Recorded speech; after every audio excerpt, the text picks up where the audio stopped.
ሰላም የተከበራችሁ ቤተሰቦቼ ባላችሁበት ቦታ ሰላማችሁ ብዝት ይበልላችሁ። እኔ ወንድማችሁ እንደተለመደው ሰላም እላችኋለሁ። እንግዲህ ዛሬም ደግሞ እንደተለመደው አሪፍ አስተማሪ ነው ብዬ ያሰብኳቸውን ቁም ነገር አዘል የሆኑትን ቪዲዮዎችን ይዤላችሁ መጥቻለሁ። ከኔ ጋር ቆዩ።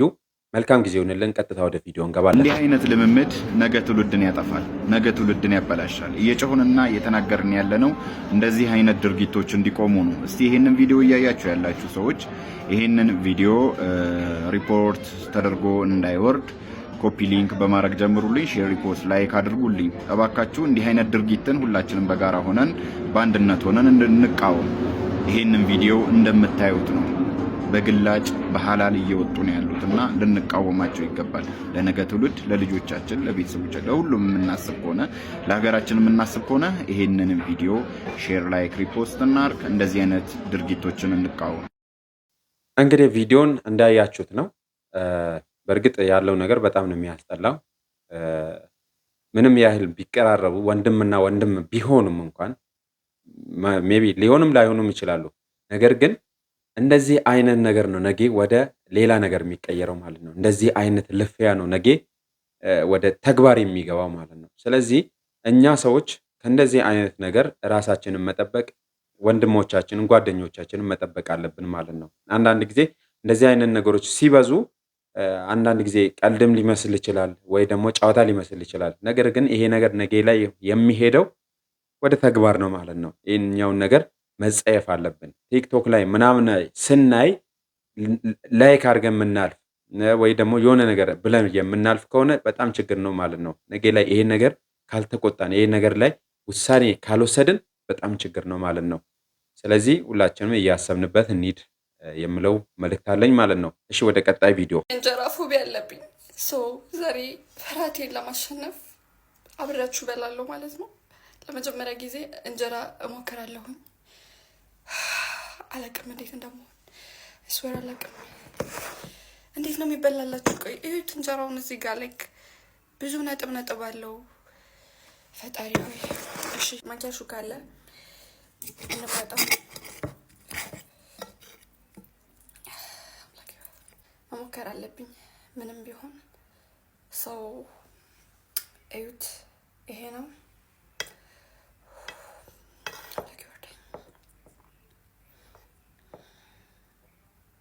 እየጸለይኩኝ ነበር።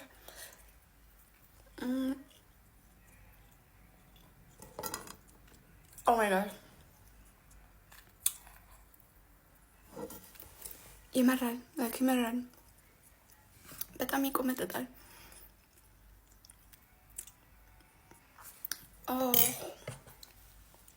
ለምንድን ነው የበላሁት? አዎ በጣም ነው የሚቆመጥጠው። እሺ በዚህ ጉዳይ ላይ የሆነ ትንሽ ነገር ማለት የምፈልገው ነገር አለ። እንደዚህ የምንቀልድበት እንጀራ ማለት ነው። በጣም የሚገርመችው በዚህ ሰሞን በዚህ ሳምንት ውስጥ ማለት ነው ተቸግሮ በዚህ ቀን ዛሬ ቀን ይሄን ቪዲዮ የምታዩበት ቀን ተቸግሮ እሱን አጥቶ በየጫካ በየገደሉ የሚንከራተቱ ሰዎች አሉ ማለት ነው። ይሄ መልእክት ለሷ ይሆንልኝ። አንዳንድ ጊዜ ብናስብበት ጥሩ ነው ብዬ አስባለሁ። ለአንዳንድ እንደዚህ ለሚቀልዱ ሰዎች ነው ይህ መልእክት ማለት ነው። እሺ ወደ ቀጣይ ቪዲዮ አልፈን እስቲ ያለውን ነገር እናያለን። አዶናይ ከሲ ድረስ ለአዶናይ ያድርሱልኝ። በቃ አሁን መፈመስ ነው የሚፈልገው። በቃ ሰግጫለሁ። 2018 የምሰግጥበት የምፈምስበት አመት ነው። አድርሱልኝ። አሁን ደግሞ በእጄ ነው የበላው ማሳያ ካካ ነው እንዴ? ይሄ ለተናገርኩት ነገር በጣም ይቅርታ፣ ግን በጣም ስለደነቀኝ ነው። እንዴ ምንድን ነው ትንሽ በጥበጥ ታደርገውና ግን አዶናይ ጋር መድረስ አለበት ይሄ ቪዲዮ። ሜንሽን አድርጉልኝ በእናታችሁ ሁላችሁ። በቃ እስቲ እኔ ልፈምስ። ምንድን ነው ብፈምስ ምን ችግር አለው? እስቲ አፈምሱኝ በቃ በዚህ አመት 2018 ነው አዶናይ ጋር ትንሽ በጥበጥ ሲል ደግሞ አሪፍ ነው በጣም። ከዛ እንደዚህ አድርጌ እንደዚህ እጎርሰዋለሁ። ከመጉረሴ በፊት ግን አዶናይ በእናታችሁ በጣም ነው የምወደው አዶናይ። በሱ ምክንያት ነው እንደዚህ የሆንኩትኝ እና ላገኘኝ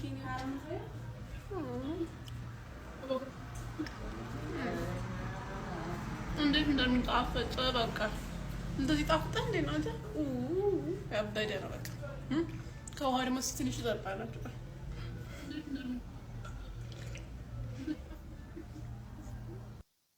ኧረ ሲያስጠላ በእናታችሁ። ነገር ግን ይሄ ነገር ሌላ ነገር ባይሆን ራሱ ማለት ነው። ግን እንደዚህ አያስጠላም ነገሩ? በእርግጥ ልሰግጥ እያለች ነው። መልእክቱ ግልጽ ነው።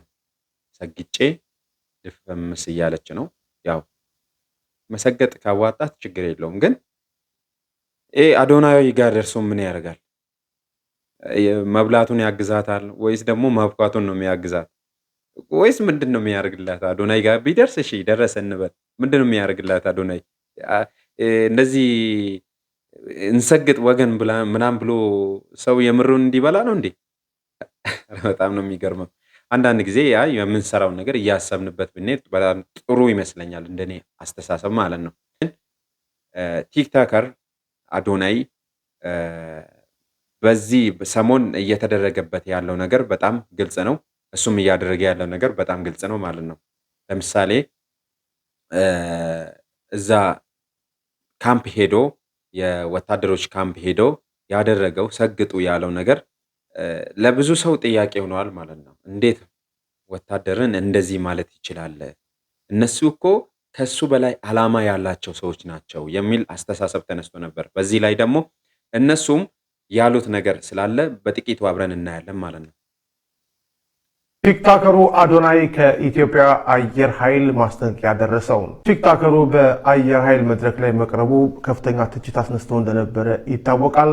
በዛሬው ዕለት ለአዶናይ ማስጠንቀቂያ ደርሶታል። ዝርዝሩን በአጭሩ ላቀርብላችሁ። ቲክታከር አዶናይ ከሰሞኑ ለኢትዮጵያ አየር ኃይል አባላት የማነቃቂያ ንግግር ማድረጉን የሚያሳዩ ምስሎችን በማህበራዊ ሚዲያ ገጹ ላይ ማጋራቱን ተከትለው በተቋሙ ላይ ከባድ የህዝብ ተቃውሞ ተቀስቅሷል። ዝግጅቱ ይፋ ከሆነ በኋላ በርካታ የማህበራዊ ሚዲያ ተጠቃሚዎች ለኢትዮጵያ አየር ኃይል በነበራቸው ክብር ላይ አሉታዊ ተጽዕኖ አሳድሯል የሚሉ ጠንካራ አስተያየቶችን ሰንዝረዋል። ቲክታከሩ ራሱ ያጋራቸው ምስሎች በወታደራዊ ተቋም ውስጥ ንግግር ሲያደርግ ያሳያሉ። አስተያየት ሰጪዎች የሀገር መከላከያ ምሰሶ በሆነ ተቋም ውስጥ አንድ ተራ ቲክታከር መቅረቡ ተቋሙን በጣም ዝቅ ያደርጋል ብለውታል። በተለይም ቲክታከሩ በንግግሩ ወቅት ለአየር ኃይል አባላት ሰግጡ የሚል ለወታደራዊ ስነ ምግባርና ክብር ተገቢ ያልሆነ ቃል ተጠቅሟል መባሉ የህዝቡን ቁጣ የበለጠ እንዳባባሰው ተገልጿል። በተፈጠረው ከፍተኛ የህዝብ ቅሬታና ትችት የተቆጡት የአየር ኃይሉ ከፍተኛ ባለስልጣናት በተቋሙ ክብር ላይ ድፍረት ተፈጽሟል የሚል አቋም መያዛቸውን የዘሀበሻ የአየር ኃይል ምንጮች ገልጸዋል። ዘገባው እንዳመለከተው ባለስልጣናቱ ቲክታከር አዶናይ ያጋራቸው ምስሎች በሙሉ በአስቸኳይ ከማህበራዊ ሚዲያ ገጹ ላይ እንዲያጠፋ ጥብቅ ትዕዛዝ አስተላልፎለታል። ከዚህ በተጨማሪ ተቋሙን ክብር እንዲያጣ አድርጓል የተባሉትና ቲክታከሩን አነቃቂ በሚል የጋበዙትን የአየር ኃይል አመራሮች ላይ ተገቢውን እርምጃ ለመውሰድ ምርመራ መጀመሩን የዘሀበሻ ምንጮች አረጋግጠዋል። ስለ አዶናይ እንዳያችሁት ነው። በጣም ማለት ሰሞኑ ለብዙ ሰው ሞራል ሆነዋል። አንዳንድ ሰዎች ግን እሱ በሚያደርገው ነገር ደስተኛ አይደለም ማለት ነው። ይሄ ማለት ሰው አንተ በምትሰራው ነገር ሁሉም ሰው ደስተኛ ሊሆን አይችልም። ሁሉም ሰው ደግሞ ያበረታተኛል ማለት አችልም፣ ወይ ደግሞ ከጎኔ ሆኖ ይደግፈኛል ማለት አችልም። ነገር ግን በሰሞኑ እዛ ሄዶ ባደረገው መነቃቂያ ወይ ደግሞ ሞቲቬሽን ሲያደርጋቸው ነበር ማለት ነው። ያ ነገር ደግሞ እንደ ችግር ተቆጥሯል። ለምን እነሱ ከሱ በላይ ዓላማ ያላቸው ሰዎች ሆኖ ሳሉ የአንድ ቲክታከር ሞቲቬሽን ለምንድን ነው ያስፈለገው? ቲክታከር አዶናይ ተጠርቶ ይህን ህዝብ እንደዛ ማለቱ ሰግጡ ማለቱ ለምንድን ነው ያስፈለገው? ንቀት አላስመሰልም ወይ? እንደዚህ የሚል ጥያቄ ነው የተነሳው ማለት ነው። በዚህ ላይ እስቲ እናንተስ ምን አይነት ሀሳብ አላችሁ? ማንሳት ትችላላችሁ ማለት ነው። ካህኑ በአዲሱ ቫይረስ ህይወታቸው ማለፉን ተገልጸዋል። የኢትዮጵያ ኦርቶዶክስ ተዋሕዶ ቤተክርስቲያን ካህን በአዲሱ ማርበርግ ቫይረስ ህይወታቸው ማለፉን ተገልጿል። በደቡብ ኢትዮጵያ ክልል ጂንካ ከተማ ውስጥ በሚገኘው የደብረ ኤዶም በዓታ ለማርያም ቤተክርስቲያን አገልጋይ የነበሩት ካህን በማርበርግ ቫይረስ ህይወታቸው ማለፉም እጅግ አሳዛኝ አድርጎታል። ታዲያ የኚህ ሃይማኖት አባት ድንገተኛ ሞት ማለት ነው በቤተክርስቲያን ምዕመናን ላይ እንዲሁም ደግሞ በአጠቃላይ በጂንካ ህዝብ ላይ ማለት ነው ከባድ የተባለ ሀዘንን ፈጥሯል። በተለይ ደግሞ የጂንካ ከተማ አባቷን በማጣቷ የተሰማት ጥልቅ ሀዘን አሁን ላይ እየገለጸች ትገኛለች። እጅግ ያሳዝናል። ለመላው የጂንካ ማህበረሰብ እንዲሁም ደግሞ ለቤተሰቦቻቸው መጽናናትን እመኛለሁ። ራሳችንን ከዚህ በሽታ በቻልነው አቅም ማለት ነው እንጠብቅ። መልካም ጊዜ። ሰሞኑን በአገራችን ውስጥ አብሶ ከጂንካ የተነሳው በሽታ ማርበርግ የሚባለው በሽታ ምን እንደሆነ እንዴት እንደሆነ ብዙዎቻችሁ ሰምታችኋል ማለት ነው። በሽታው አይነት በጣም ጎጂና ገዳይ ፈጣኝ ገዳይ እንደሆነ ሰምተናል ማለት ነው። እዚህ እኛ ጋር ባይደርስም ማለት ነው። ስለዚህ ሁላችንም ባለንበት ቦታ አንድ ጸሎት ብናደርግ፣ ሁለተኛ ደግሞ በምንችለው በሃይማኖታችን ጸሎት ብናደርግ፣ ሁለተኛው ደግሞ ራሳችንን ብንጠብቅ፣ ልጆቻችንን ቤተሰቦቻችንን ብናስጠነቅቅ፣ ከኛ የሚጠበቀውን ንጽህና ወይ ደግሞ ዝግጅት ብናደርግ በጣም ጥሩ ነው ብዬ አስባለሁ። ያኔ የኮሮና ቫይረስ በሽታ ሲተላለፍ ወይ ደግሞ ሲስፋፋ ምን እንደምናደርግ ግራ ገብቶን ነበር ነው። በዛ ሰዓት ግን ያደረግነው ነገር አለ። ማክስ እያደረግን ራሳችን እየጠበቅን ከሰው ትንፋሽ ራሳችን እያገለልን እንደዛ ስንኖር ነበር ማለት ነው። አሁንም በቻልን መጠን ይሄኛው በሽታ እስኪረጋጋ ድረስ መድኃኒቱ ወይ ደግሞ መፍትሄ እስኪገኝለት ድረስ ራሳችንን ብንጠብቅ አሪፍ ነው ብዬ አስባለሁ ማለት ነው። ስለዚህ አንድ ወንድማችንም ደግሞ ስለዚህ ነገር አንዳንድ መግለጫዎችን ሰጥተዋል ማለት ነው። እስቲ ከሱ ጋር እሱ የሚለውን ነገር ሰምተን እንምጣ።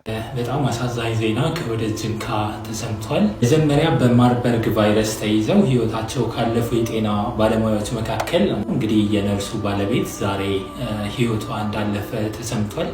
እንግዲህ እነዚህ ጥንዶች 3 ልጆች የነበራቸው ሲሆን እንግዲህ ቤተሰባቸውን በትነው አልፈዋል።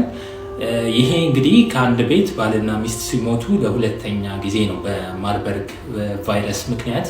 የመጀመሪያው መልእክቴ የህመሙን አስከፊነት ተረድተን ሁላችንም ራሳችንን እንድንጠብቅ እንግዲህ ከተለያዩ ቦታዎች ለቅሶ ለመድረስ ለመቅበር እየተባለ ወደ ጅንካ ገብተው ይህንን ሴሬሞኒ አቴንድ አድርገው የሚሄዱ ሰዎች እንዳሉም መረጃው ደርሶናል። ይሄ በጣም አሳሳቢ ነው። እንግዲህ ቫይረሱ ወደ ሌሎች ቦታዎች ላይ እንዲሰራጭ ስለሚያደርግ እዚህ ጋር ተያይዞ ማንሳት የምፈልገው ነገር እንግዲህ የጤና ባለሙያዎች አስገዳጅ በሆነ ሁኔታ እንደዚህ አይነት ወረርሽኝ ሲመጣ ቅድሚያ የምንጋፈጥ በመሆኑ በጣም ተጎጂዎች ነን። እኔ አስታውሳለሁ የዛሬ 5 ዓመት ኮሮና በተከሰተበት ጊዜ ኮሮና ከያዛቸው ሐኪሞች የመጀመሪያው ነበርኩኝ እና በሰዓቱ ብዙም ስለ ኮሮና የተሟላ እውቀትም ስላልነበረ ቤተሰብ ምን ያክል እንደተረበሸ ምን ያክል ከባድ ጊዜ እንዳሳለፍን በጥቂቱም ቢሆን የምናስታውሰው ነው።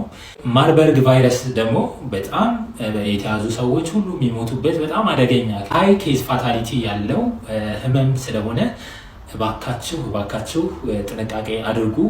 ሌላው እንግዲህ ማህበራዊ ሚዲያ ላይ በእርዳታ የምትታወቁ እንደዚህ አይነት ሁኔታዎች ሲፈጠሩ ድጋፍ የምታሰባስቡ ሰዎች በዚህ ህመም ምክንያት ወላጆቻቸውን ላጡ ቤተሰቦች እንግዲህ ድጋፍ እንድታደርጉ። እኔ ምንም እንቅስቃሴ እያየሁ አይደለም፣ ትኩረት እየተሰጠው አይደለም። እባካችሁ እዚህ ነገር ላይ ትኩረት አድርጋችሁ እንቅስቃሴ እንድትጀምሩ ጥሪ አስተላልፋለሁ። ለሟች ቤተሰቦች አጠቃላይ መጽናናትን እመኛለሁ። እንግዲህ ሟቾች ነፍሳቸውን በገነት ያሳርፍልን። አመሰግናለሁ። ስለዚህ ጥንቃቄ ማድረግ ይኖርብናል። ሁላችንም ባለንበት ቦታ ሀገራችንን ሰላም ያርግልን። ፈጣሪ ቤተሰቦቻችንን ይጠብቅልን፣ ወንድሞቻችን እህቶቻችንን ይጠብቅልን። በቃ ሌላ የምንለው ነገር የለንም ማለት ነው። የሁላችንም ጸሎት ይሄ እንደሆነ አውቃለሁ ማለት ነው። ስለዚህ በቻልን መጠን ይሄኛውን ነገር ብንተገብረው ችላ ባንለው በጣም አሪፍ ነው። ማንም ሰው እየተረዳ አይደለም። ይሄን በሽታ ማንም ሰው እንደምንም እያየ አይደለም በአሁኑ ሰዓት ማለት ነው። ነገር ግን ቀስ በቀስ እየተራመደ ነው፣ ያ በሽታ እየተስፋፋ ነው የሚገኘው ማለት ነው። ስለዚህ ሁላችንም ትኩረት አድርገን እስቲ ብናስብበትና ራሳችንን ብንጠብቅ፣ ሰዎችንም ደግሞ ብናስረዳ ይሄ ነገር እንደዚህ ነው፣ ክስተቱ ደግሞ ከተፈጠረ ያለውን ነገር በፍጥነት ወደ ሆስፒታል ወይ ደግሞ አካባቢያቸው በሚገኘው ጤና ጣቢያ እንዲሄዱ እንኳን ቶሎ ብንመክራቸው እንደኔ ጥሩ አስተሳሰብ ነው ብዬ አስባለሁ ማለት ነው። እንግዲህ ተመልካቾቼ በዛሬ ቪዲዮ ብዙ እንደተማራችሁ አምናለሁ። የዛሬ ቪዲዮ ይሄኛውን ይመስላል። ዩቲዩቤን ወይ ደግሞ አቀራረቤን ከወደዳችሁ ሰብስክራይብ አድርጉልኝ። ከአቀራረቤ ደግሞ ጥያቄና ማስተካከል አለበት የምትሉ ነገር ካለ አስተያየታችሁን ጻፉልኝ፣ እኔ አስተካክላለሁ። እኔ ወንድማችሁ በሁሉም በኩል እታዘዛለሁ ማለት ነው። ተው ካላችሁኝ እተዋለሁ፣ ይሄኛውን ነገር ደግሞ ቀጥልበት ካላችሁኝ እቀጥልበታለሁ ማለት ነው። የእናንተን አስተያየት በጣም ነው የምቀበለው። መልካም ጊዜ ይሁንላችሁ ባይ